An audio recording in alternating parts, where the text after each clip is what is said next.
দর্শক আসসালামু আলাইকুম। আপনারা সবাই কেমন আছেন? আশা করছি আপনারা সবাই অনেক ভালো আছেন। বন্ধুরা, আপনারা দেখতে পাচ্ছেন আপনারা কিভাবে বাড়ির আশেপাশে এই সরিষা গাছগুলো চাষ করতে পারবেন। বন্ধুরা, এই যে সরিষা গাছের যে ফুলগুলো আপনারা দেখতে পাচ্ছেন বন্ধুরা, এই ফুলগুলো চাষ করে কিন্তু আপনারা লাভবান হতে পারেন বন্ধুরা। এবং এই সরিষা ফুলগুলো দিয়ে কিন্তু আপনারা চাইলে কিন্তু আপনারা শাকভাজি বা ভর্তা করেও খেতে পারেন বা বড়া বানিয়েও খেতে পারেন। এবং তারপরে যে গাছের পাতাগুলো দেখতে পাচ্ছেন বন্ধুরা, এই পাতাগুলো দিয়ে কিন্তু আপনারা শাকভাজি করে খেতে পারেন বন্ধুরা, এবং চাইলে কিন্তু আপনারা রান্না করেও খেতে পারেন বন্ধুরা। এবং এই গাছের যে বীজগুলো রয়েছে, সেই বীজগুলো দিয়ে কিন্তু আপনারা তেল তৈরি করতে পারেন বন্ধুরা।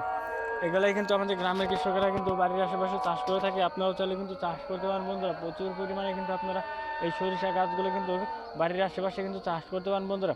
তাহলে কিন্তু আপনারা লাভবান হতে পারেন বন্ধুরা। এই অত্যন্ত উপকারী এই সরিষা গাছগুলো কিন্তু গ্রামগঞ্জের কৃষকেরা কিন্তু বাড়ির আশেপাশে কিন্তু তারা চাষ করে থাকে। আপনারাও কিন্তু চাইলে কিন্তু এই সরিষা ফুল গাছগুলো কিন্তু চাষ করতে পারেন বন্ধুরা।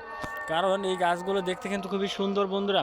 কারণ এই গাছগুলো চাষ করে কিন্তু আমাদের গ্রামের কৃষকেরা কিন্তু বাড়ির আশেপাশে প্রতি জমিতে কিন্তু এই সরিষা গাছের বীজ লাঙ্গল দিয়ে ট্রাক্টর দিয়ে চাষ করার পর কিন্তু এই গাছের বীজগুলো রোপণ করে কিন্তু তারা কিন্তু এই সরিষা গাছগুলো চাষ করছে বন্ধুরা। যদি আমাদের এই ভিডিওটি আপনাদের একটু ভালো লেগে থাকে তাহলে বন্ধুরা অবশ্যই আমাদের এই ভিডিওতে একটি লাইক করুন এবং কমেন্টে আপনাদের মতামত জানাবেন। ধন্যবাদ আপনাদের সবাইকে। আসসালামু আলাইকুম।